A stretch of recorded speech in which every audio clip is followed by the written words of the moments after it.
저희는 지금 요한계시록이 끝난 이후에 에베소서라는 이제 서신서를 공부를 하고 있습니다. 여러분이 잘 알다시피 에베소서는 바울이 옥중에서 쓴 서신인데요.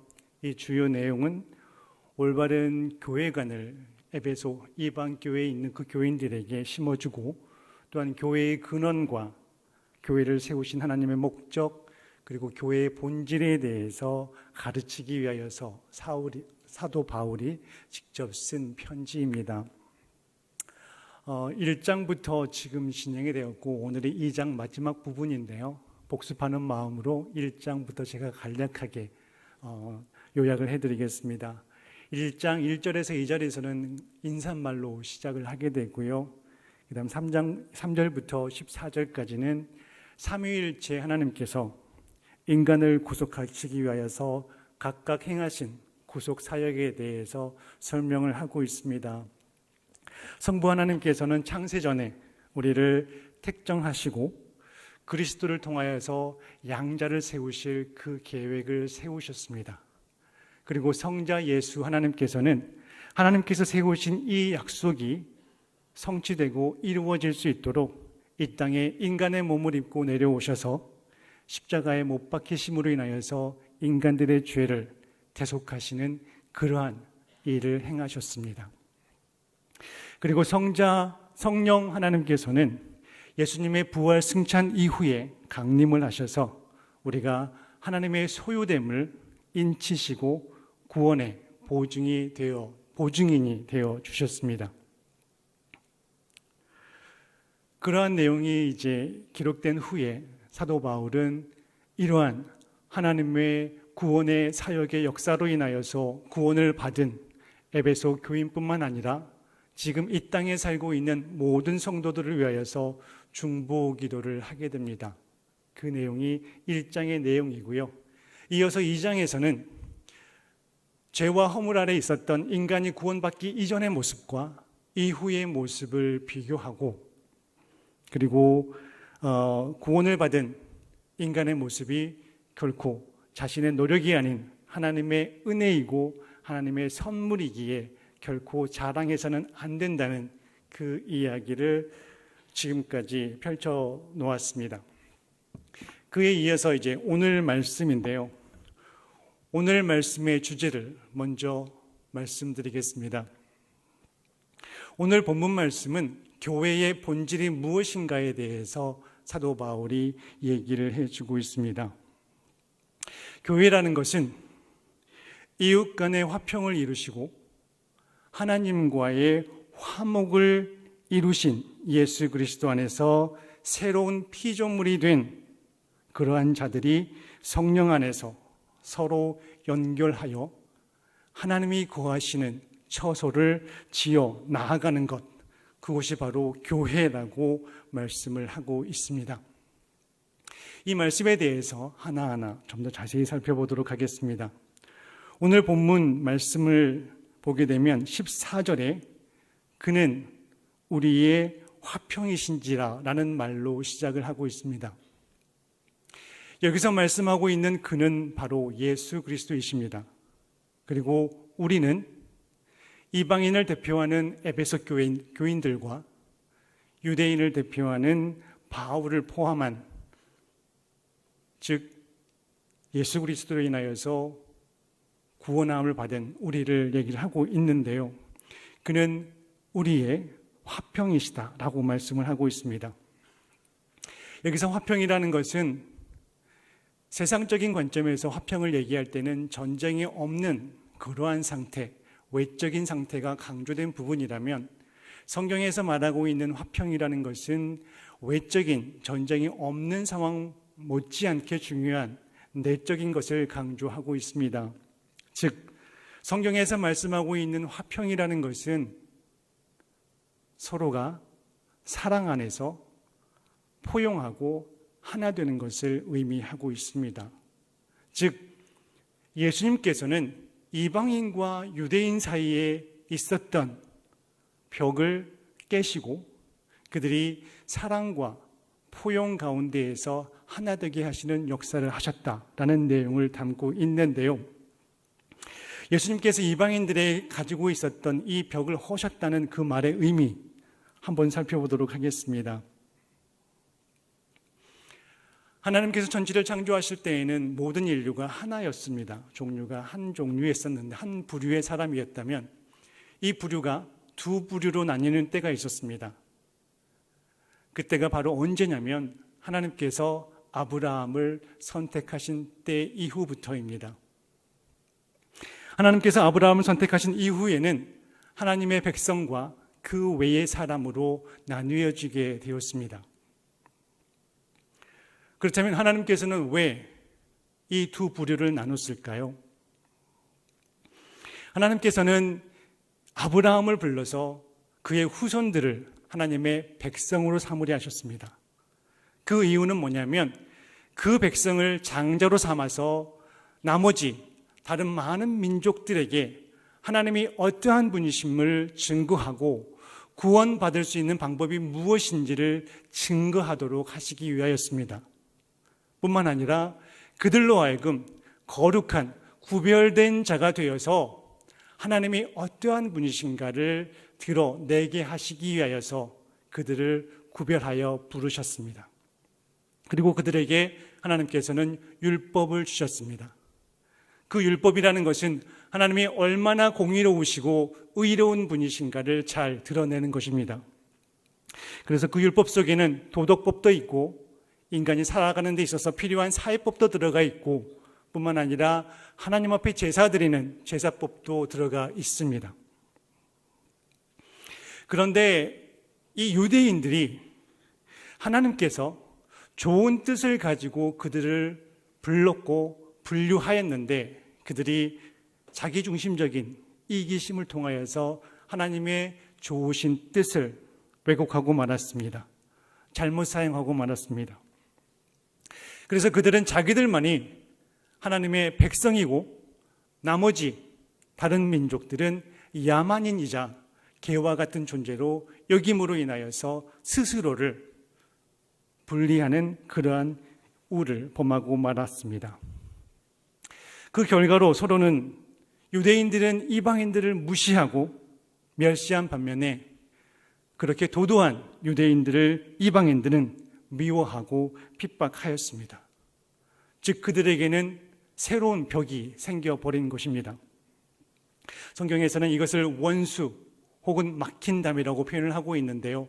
사도 바울은 이 상황을 성전에 나와 있는 이방인들과 유대인들 사이에 있는 벽에 대한 비유를 통하여서 이들이 넘을 수 없는, 깰 수 없는 벽을 쌓고 있었음을 얘기하고 있습니다.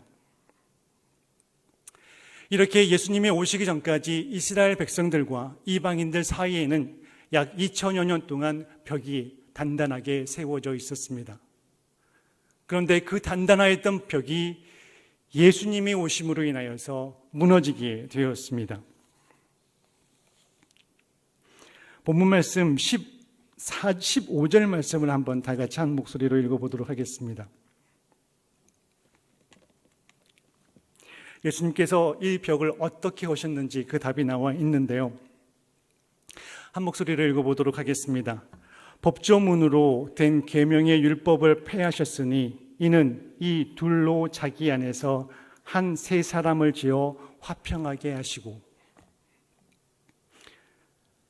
율법을 폐기하신 예수님께서 유대인과 이방인을 예수 그리스도 안에서 한 새로운 사람으로 창조하시어서 그들로 하여금 화평케 하셨다는 것입니다. 이 말의 의미는 유대인하고 이방인이 두 부류의 사람이 있었습니다. 이 두 부류의 사람이 예수님 안으로 들어가게 되자 그 사이에는 이방인도 없고 유대인도 없는 새로운 한 지체, 새로운 피조물, 새로운 인류가 나오게 되었다는 것입니다. 즉 예수 그리스도 안에는 노예나 자유인이나 혈통의 문제, 가난하고 부의 문제, 이 모든 것들이 전혀 문제가 되지 아니하고 그 안에만 가게 되면 새로운 피조물로 나오게 된다는 것입니다. 예수 그리스도 안에 들어가게 되면 새로운 제3 인류의 존재들이 나오게 된다고 성경은 말씀을 하고 있는 것입니다. 이러한 모습을 사도 바울은 본문 20절에서는 모퉁이 돌이라는 비유로 말을 하고 있는데요. 우리가 알다시피 모퉁이 돌이라는 것은 서로 다른 두 방향에 있는 벽이 만나는 지점입니다. 그래서 건물의 무게를 지탱해주는, 떠받드는 아주 중요한 역할을 하고 있습니다. 그래서 건축학적으로 이 모퉁이 돌은 굉장히 중요한 기초석으로 자리매김을 하고 있습니다. 즉 예수님께서는 유대인들과 이방인들을 서로 연결해주는 그러한 역할을 하게 하시고 그들로 하여금 서로 다른 문화와 다른 환경에 있지만 같이 한 곳에서 모여서 하나님을 찬양하게 만드는 그러한 역사를 하시게 되었다고 표현을 하고 있습니다.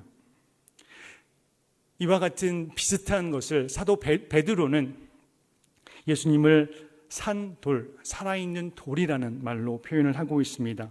여기서 살아있다는 말은 생명력이 있다는 말인데요.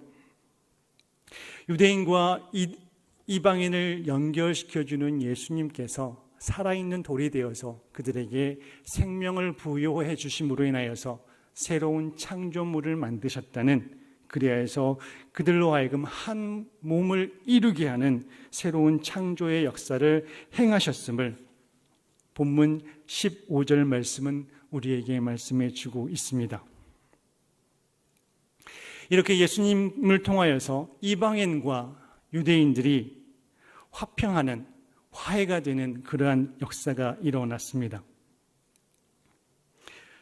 예수님께서는 이렇게 인간 대 인간, 수평적인 관계의 문제를 화평하게 만드신 거에 이어서 또 다른 일을 행하게 되시는데요. 본문 16절 말씀을 한번 다 같이 한 목소리로 읽어보도록 하겠습니다. 16절입니다. 또 십자가로 이 둘을 한 몸으로 하나님과 화목하게 하려 하심이라. 원수된 것을 십자가로 소멸하시고. 네, 여기서 예수님께서 행하신 또 다른 일이 하나 있다라고 15절 말씀을 시작하고 있는데요. 예수님께서 행하신 또 다른 문제는 뭐냐면 인간과 인간 간의 문제인 수평적인 문제가 아니라 이제는 하나님과 인간이라고 하는 수직적인 문제에 있어서 하나님과 화목하게 하셨다는 말씀을 하고 있습니다. 여기서 화목이라는 단어는 영어로는 reconcile이라고 해서 다시 연합하다라는 뜻을 가지고 있습니다. 즉 이 말은 뭐냐면 하나님과 인간 사이에는 적대적인, 좋지 않은 그러한 감정을 가지고 있었는데 이것이 다시 회복하여서 좋은 관계로 변화하게 되었다라는 뜻을 가지고 있고, 또한 이 적대적인 관계 속에서 좋은 관계로 되어져 가는 것이, 적대적인 관계는 완전히 사라지고 완전히 친밀한 관계가 되었다라는 의미도 가지고 있습니다. 뿐만 아니라 하나님께서 말씀하시고 있는, 예수님께서 화목하게 하셨다는 이 화목하다는 그 단어 속에는 양쪽이 다 화목하기 위하여서 힘을 쓴 것이 아니라 한쪽에서, 그것도 더 높은 위치에 있는 그러한 존재가 다른 사람은 화목하고자 싶어하는 마음이 있는지 없는지 그거 상관없이 일방적으로 먼저 행하신다는 그 의미도 포함되어 있습니다. 그래야 해서 그 일을 통하여서 전에 좋은 관계였던 것이 완전히 회복되어졌다라는 의미까지 포함이 되고 있습니다. 이러한 네 가지 것들을 통틀어서 한마디로 요약을 하게 된다면, 하나님께서는 전에는, 아담이 타락하기 전에는 굉장히 좋은 인간과의 관계를 유지하고 계셨었습니다. 그런데 그 사이에 틀어지는 일이 발생하게 됐는데요. 그럼에도 불구하고 하나님께서는 일방적으로 먼저 다시 화목하고자 하는 화해의 손을 내밀었다라는 뜻을 가지고 있고, 그 결과 전에 가졌던 좋은 관계를 완전히 회복되었다라는 그런 의미를 가지고 있습니다. 즉 예수님께서는 인간과 하나님 사이에 있었던 막힌 담을 완전히 허물어서 인간이 타락하기 이전에 하나님과 인간이 가졌던 그러한 좋은 관계를 다시 회복하였다라는 의미를 가지고 있습니다. 그렇다면 우리가 여기서 한 가지 짚고 넘어갈 것이 있는데요. 왜 인간과 하나님 사이에는 관계가 깨어지게 되었나요?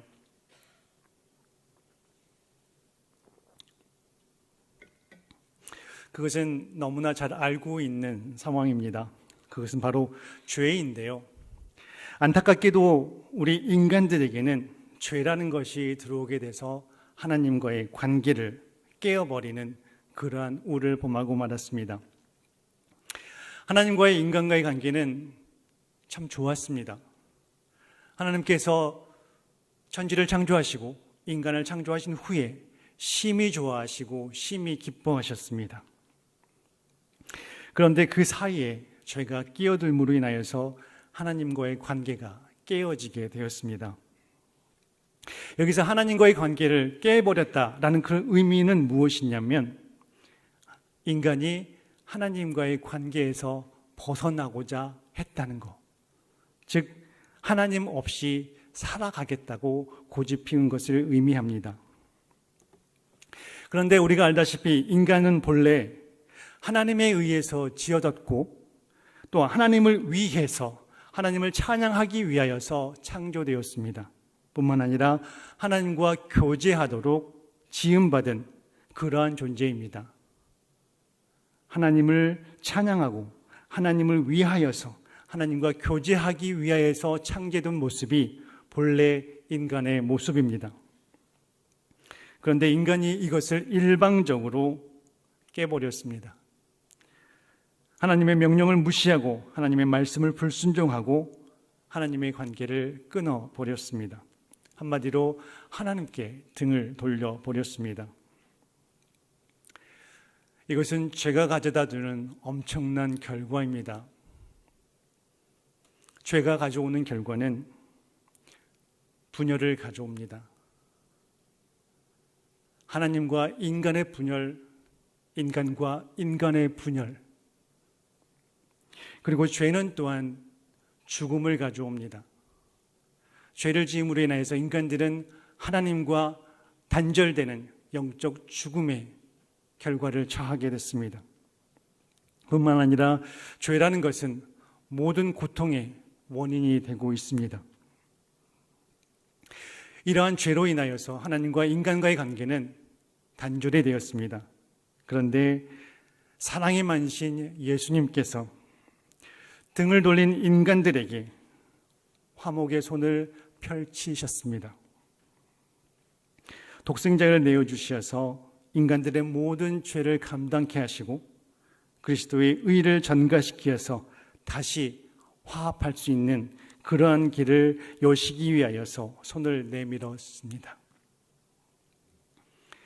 이러한 하나님의 뜻에 예수님께서는 기꺼이 순종하셨고 인간의 몸을 입고 이 땅에 오셔서 십자가에 못 박혀 돌아가시며 자기 몸을 내어주셨고 인간과 하나님 사이에 막힌 담을 허무셔서 하나님과 인간과의 화목의 제물이 되어 주셨습니다.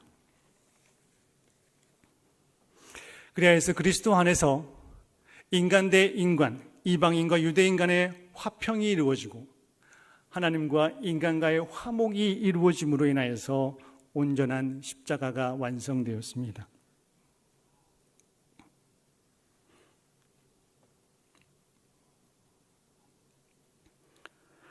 그래서 교회는 그리스도 안에서 화평과 화목을 이룬 그러한 역사가 일어나고 한 성령 안에서 서로 연결되어서 하나님 아버지께서 거하시는 초소, 이것이 바로 교회라는 것을 오늘 본문이 우리에게 말씀을 해주고 있습니다. 그래서 교회에 있는 우리 한 사람 한 사람은 모두 다 하늘의 시민이요, 바울의 표현대로 우리는 권속입니다. 권속이라는 것은 아시다시피 한 식구이고 한 가족이라는 뜻입니다. 한 몸이라는 뜻입니다. 그래서 우리는 이 교회 안에 모두가 다 한 형제 자매이고 하나님 안에 있어서 한 가족임을 깨닫고 교회를 바로 세워나가기 위해서 힘써야 할 것입니다. 교회를 바로 세워나가기 위해서 그렇다면 우리는 무엇을 어떻게 해야 될까요? 여기에 대해서 사도 바울은 22절에 다음과 같이 말씀을 하고 있습니다. 22절 말씀을 다 같이 한번 읽어보도록 하겠습니다. 너희도 성령 안에서 하나님이 거하실 초소가 되기 위하여 예수 그리스도 안에서 함께 지어져 가느니라. 이 교회가 하나님이 거하시는 초소가 되기 위해서는 우리 한 사람 한 사람이 성령 안에 거해야 되고 우리 한 사람 한 사람이 그리스도 안에 거하여야 한다고 말씀을 하고 있습니다. 그렇다면 먼저 그리스도 안에 거한다는 그 말의 의미가 무엇일까요? 그 말의 의미는 골로새서 3장 10절 말씀을 살펴보므로 그 의미를 파악하고자 합니다. 골로새 3장 10절 말씀입니다. 다 같이 한 목소리로 읽어볼까요?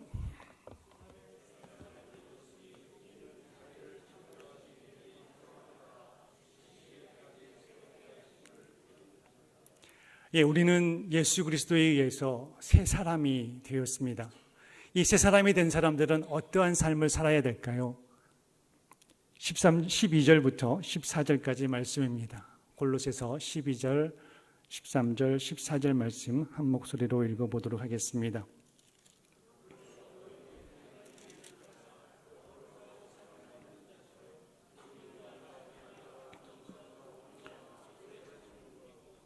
누가 누구에게 불만이 있거든 서로 용납하여 피차 용서하되 주께서 너희를 용서하신 것 같이 너희도 그리하고 이 모든 것 위에 사랑을 더하라. 이는 온전하게 매는 띠니라. 우리가 예수 그리스도 안에 있다는 것은 바로 실천적인 면으로 강조를 생각하면 좋을 것 같습니다. 우리는 새 사람을 입은 자입니다. 새 사람을 입은 자들이 이곳에 모여 있습니다. 서로 다른 배경과 서로 다른 환경 속에서 자라왔습니다. 지금 처해 있는 상황도 다릅니다. 그런데 예수 그리스도 안에서 우리는 새롭게 거듭난 새로운 피조물입니다. 그런 우리들은 이곳에 모였을 때 새 사람을 입은 자는 서로에 대해서 긍휼한 마음, 자비, 겸손한 마음, 온유한 마음, 그리고 오래 참는 그러한 옷을 입으라고 말씀을 하고 있습니다. 또한 불만이 있거든 서로를 용납하고 서로 피차 용서하라고 말씀을 하고 있습니다. 마치 예수님이 우리를 위해 용서하시고 십자가에 못 박혀 돌아가신 것처럼 모두 서로를 용서하고 또한 용납하라고 말씀을 하고 있습니다. 그리고 거기에 하나 더, 이 모든 것을 행할 때 행해야 되는 것은 바로 뭐냐면 사랑을 근거로 행하라는 것입니다. 우리가 사랑이 없다면 이 모든 것들이 거짓에 불과할 것이고 상대도 그것이 진실인지 아닌지 알 것입니다. 그래서 우리가 성도 안에, 교회 안에 우리가 거할 때는 서로가 서로를 사랑하고 섬기고 또한 겸손한 마음으로, 온유한 마음으로 품어야 합니다. 서로 성숙해져 가야 하고 서로 성장해 가야만 합니다. 그렇지 않게 되면 다른 지체가 너무 아파하고 힘들어하게 됩니다. 우리 교회가 정말 이러한 모습이었으면 좋겠습니다. 서로가 서로를 향하여서 긍휼한 마음을 가지고 자비를 베풀고 겸손한 마음으로 품고 온유하며 오래 참는 우리 한 사람 한 사람이 되었으면 좋겠습니다. 또한 교회가 하나님이 거하시는 거처가 되기 위해서 해야 될 것은 우리 한 사람 한 사람이 성령 안에 거해야 된다는 것입니다.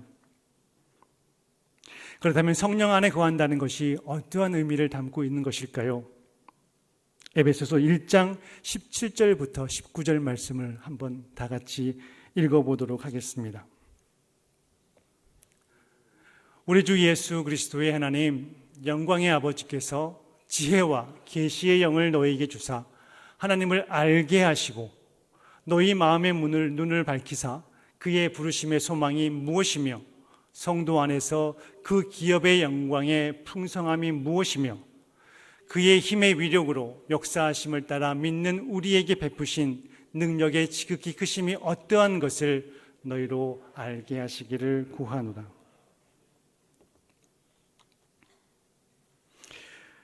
이 말씀은 바울의 중보기도 내용입니다. 에베소 교인뿐만 아니라 오늘날 모든 성도들을 위한 그의 기도입니다.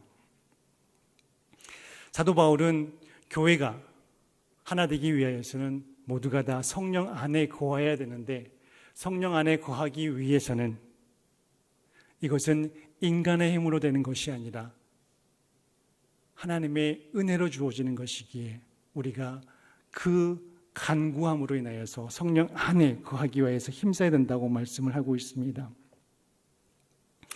우리는 성령 안에 거할 때 성령님을 통하여서 하나님이 어떠한 분이신가를 알게 됩니다. 그리고 우리가 성령님에 의해서 영의 눈이 띄어질 때 분별력을 가지고 세상에서 나아가며 승리하며 살아갈 수 있습니다. 우리가 기도하지 않고 성령님의 인도하심을 간구하지 않게 된다면 우리는 하나님의 지혜를 알 수도 없고 하나님이 가지고 있는 구원의 비밀 또한 알 수가 없습니다. 사도 바울은 성도들을 위해서 중보기도 합니다. 하나님, 그들로 하나님을 알게 하여 주시옵소서. 하나님, 그들로 영의 눈이 띄어주셔서 인간적인 이 땅에서의 삶이 아니라 영원한 곳을 바라보고 살아갈 수 있도록 하여 주시옵소서라고 기도를 하고 있습니다. 하나님을 알게 된다는 것은 우리 인간들은 이미 영적으로 죽은 어두운 존재이기에 하나님께서 열어서 보여주시지 않는다면 우리 인간들은 하나님이 어떠한 분이신가를 알 수가 없습니다. 그리고 우리가 하나님을 안다는 것은 단순히 머리로만 아는 것이 아니라 실제로 우리 삶 가운데서 하나님께서 어떻게 역사하시는가를 경험함으로 인하여서 전 인격적으로 하나님을 알아가는 것을 포함을 하고 있습니다.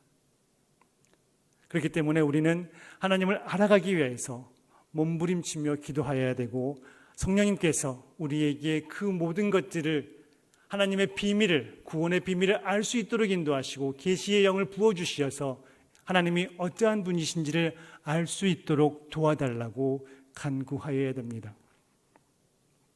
그리고 영적인 눈이 띄어서 밝아져서 이 땅의 삶을 목적으로 살아가는 것이 아니라 그리스도 안에서 죽은 자를 살리시고 뿐만 아니라 만물 위에 가장 높은 위치에 계시고 그리스도를 통하여서 살리시는 하나님의 그 능력 안에 거함으로 인하여서 이 땅의 삶이 충만한 삶이 될 수 있도록 간구하며 기도하여야 하는 것입니다. 우리 한 사람 한 사람이 그리스도 안에서